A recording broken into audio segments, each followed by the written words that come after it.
जगद्गुरू तुकोबारायांचा वैश्विक पातळीवरील साहित्यिक वारसा जास्तीत जास्त लोकांपर्यंत पोहोचवण्याचा प्रयत्न करणाऱ्या तुकोबा स्पीकच्या पॉडकास्ट क्रमांक 128 मध्ये डॉक्टर दिनेश आपल्या सर्वांचं मनपूर्वक स्वागत करतो. आजचा जगद्गुरू तुकोबारायांचा अभंग हा गाथेतील अभंग क्रमांक 2294.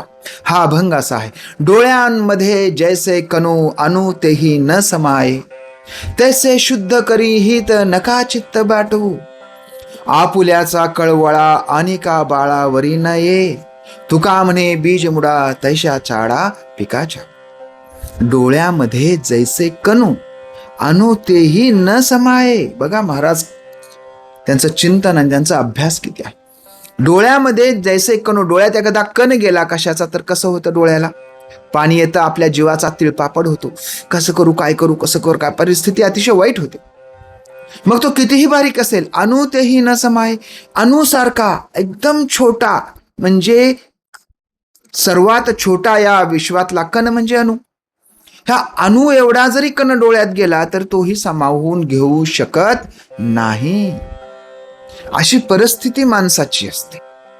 जसं शरीरामध्ये नाजूक अवयव डोळा आहे, डोळ्यामध्ये अणु एवढा कणाचा कण सुद्धा आपल्याला सहन होत नाही, सामावून घेऊ शकत नाही. अगदी तसंच महाराज सांगतात की तैसे शुद्ध करी हित नका चित्त बाटवू. तशाच पद्धतीनं तुम्ही तुमचं हित करा. कसं? शुद्ध करी हित, शुद्धतेनं तुमचं हित करा. नका चित्त बाटू, तुमचं मन बाटवू नका. तैसे शुद्ध करी हित, हित करायचे तुम्हाला, पण कसं करायचंय? अतिशय शुद्धतेने. त्याच्यामध्ये वाईट वर्तनाचा, चुकीच्या वागण्याचा, दुसऱ्यांचा अपमान, निर्बत्सना किंवा दुसऱ्यांना कमी लेखून कुठल्याही पद्धतीचं आपलं हित करायचं नाही. किती वाईट करायचं नाही? अगदी कणा एवढं सुद्धा, डोळ्यात जाणाऱ्या कणा एवढं सुद्धा करायचं नाही. किंबहुना अणु एवढं सुद्धा वाईट हित करून तुम्ही स्वतःला बाटवू नका. अणु एवढं सुद्धा स्वतःचं हित करून तुम्ही स्वतःला बाटवू नका. नका चित्त बाटवू. थोडं वाईट केलं काय, जास्त वाईट केलं का, मग तशी सवय लागते ना. म्हणून महाराज सांगतात तैसे शुद्ध करी, तसं तुमचं वर्तन शुद्ध ठेवा, तुमचं चित्त बाटवू नका. असं का सांगतात महाराज? आपुल्याचा कळवळा अनेका बाळावरी न ये. आपल्या लेकराचा जसा कळवळा येतो तसा दुसऱ्याच्या बाळाचा येत नाही. म्हणून तुमचं मन कधी कधी काय होईल, तिकडे जायला तुम्हाला घेऊन जाईल की चला एवढंच वाईट केलं तर काय होतंय, दुनिया तर एवढं करायली, आपणच एवढं काय करायचंय, एवढं प्रामाणिक वागून काय असते, सगळी दुनियाच करायली ना, आपणच का नाही करायचं. महाराज सांगतात की असं तुम्हाला वाटू शकतं, तरीही तुमचं हित तुम्ही शुद्धतेनं करा, तुमचं चित्त तुम्ही बाटवू नका. कारण आपल्याचा जसा कळवळा येतो तसा दुसऱ्याच्या बाळाचा आपल्याला येत नाही.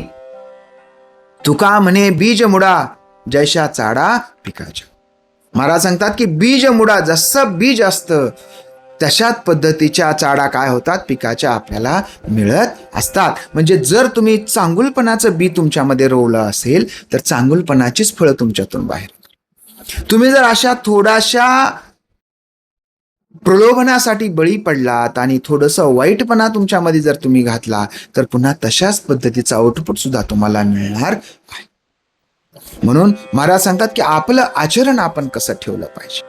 आपलं आचरण एवढं शुद्ध असलं पाहिजे की ज्या पद्धतीने डोळ्यात कण गेल्यानंतर आपला तिळपापड होतो, अगदी अणु एवढा सुद्धा आपल्याला कण डोळ्यात सहन होत नाही, तसं आपल्या वागण्यामध्ये थोडीही अशुद्धी नसली पाहिजे. आपलं आचरण शुद्ध ठेवलं पाहिजे. आपण आपलं चित्त बाटवायचं नाही. आपल्याचा कळवळा घ्यायचा, दुसऱ्याचा सोडून द्यायचा, असं जसं आपण करतो तसं करायचं नाही. म्हणजे आपला वाईटपणा झाकून ठेवायचा आणि दुसऱ्याचा वाकून बघायचा, हे मात्र बरोबर नाही. म्हणून महाराज सांगतात की तुका म्हणे बीज मुडा, जसं बीज असतं तशा पद्धतीचंच पीक आपल्याला मिळत असतं. आणि म्हणून आपलं वर्तन आपण कसं ठेवलं पाहिजे, शुद्ध ठेवलं पाहिजे. जसं जगद्गुरू तुकोबाराय सांगतात, अगदी त्याच पद्धतीनं सुप्रसिद्ध अमेरिकन विचारवंत R.W. इमर्सन अगदी या विचाराला मिळतं जुळतं.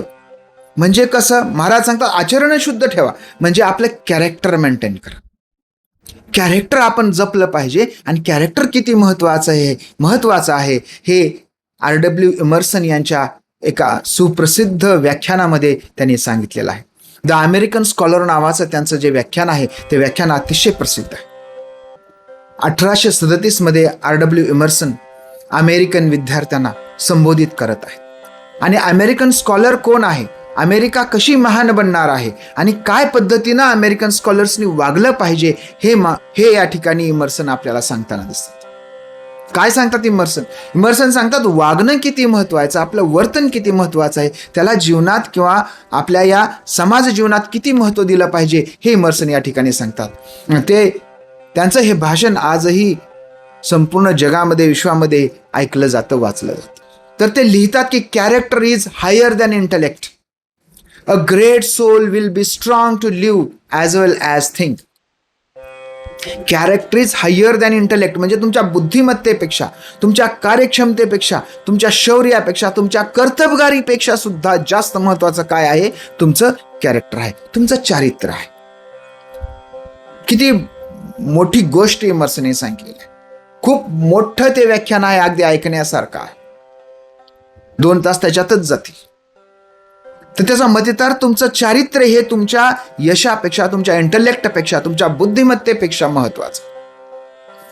पुढे सांगतात की अ ग्रेट सोल, तर पुढे सांगतात की a great soul will be strong to live as well as think.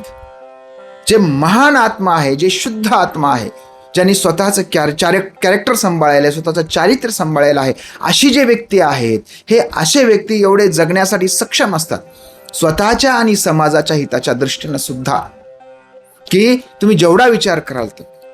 म्हणून इमर्सन सांगतात की तुमच्या यशापेक्षा, तुमच्या कलेपेक्षा, तुमच्या बुद्धिमत्तेपेक्षा सुद्धा जास्त महत्वाचं तुमचं कॅरेक्टर आहे. आणि कॅरेक्टर बिल्ड्स द नेशन. आणि हे कॅरेक्टर असतं, हे चरित्रच काय असतं, तुमच्या राष्ट्राला घडवत असतं. त्यामुळे आज जरी ह्या विद्यार्थ्यांना संबोधित करताना ते सांगतात, आज जरी तुमच्याकडे कौशल्य आलेलं आहे, आर्ट आलेला आहे, तुम्ही स्किल शिकलेले आहात, तुम्हाला समाजामध्ये जाऊन चांगला मान सन्मान, जॉब्स वगैरे मिळणार आहेत, मात्र जर तुम्ही तुमचं कॅरेक्टर नाही सांभाळलं तर हे सगळं कसं आहे, व्यर्थ आहे. अमेरिकन ड्रीम जे आहे, ह्या अमेरिकन ड्रीममध्ये याचा काही उपयोग होणार नाही. ज्या पद्धतीनं जगद्गुरु तुकोबाराय सांगतात की आपल्या कॅरेक्टरमध्ये, आपल्या चरित्रामध्ये अगदी अणू एवढा सुद्धा डाग लागू न देण्याची काळजी आपण घेतली पाहिजे, तरच आपलं अंतःकरण, आपलं चित्त कसं असणार आहे, शुद्ध असणार आहे. नाहीतर ती अशुद्धी तुमच्यामध्ये आली तर मग तुम्हालाच त्याचं फळ पुढं भोगावं लागणार आहे. एक सुप्रसिद्ध दोहा आहे श्री रहीम यांचा. तर रहीमजी लिहितात, धरती की सी रीत है, शीत घाम औ मेह, जैसी परे सो सही रहे, त्यो रहीम यह देह. ही धरतीची रीत आहे की तुम्ही काय देता तेच तुम्हाला काय मिळतं, परत मिळतं. म्हणजे समाजाला जर तुम्ही चांगलं कॅरेक्टर दिलं तर तुम्हाला चांगलं कॅरेक्टर परत मिळणार आहे, चांगले वर्तन, चांगले विचार तुम्हाला परत मिळणार आहे. तर तुम्हाला जर तुम्ही समाजाला वाईट दिलं तर तेच तुम्हाला परतून तुमच्याकडे येईल. म्हणजे जे जगद्गुरु तुकोबारायांनी सांगितलेलं आहे, जे R.W. इमर्सन यांनी सांगितलेलं आहे, कॅरेक्टरचं महत्व, चारित्र्याचं महत्व, शुद्ध चारित्र्य किती महत्वाचं आहे, हेच जगद्गुरु तुकोबारायांचा विचार ह्या दोघांनी सांगितलेला आपल्याला दिसून येतो. तर या ठिकाणी थांबूया, भेटूया पुढच्या पॉडकास्टमध्ये. तोपर्यंत जय शहाजी, जय जिजाऊ, जय शिवराय, जय तुकोबाराय, रामकृष्ण हरी.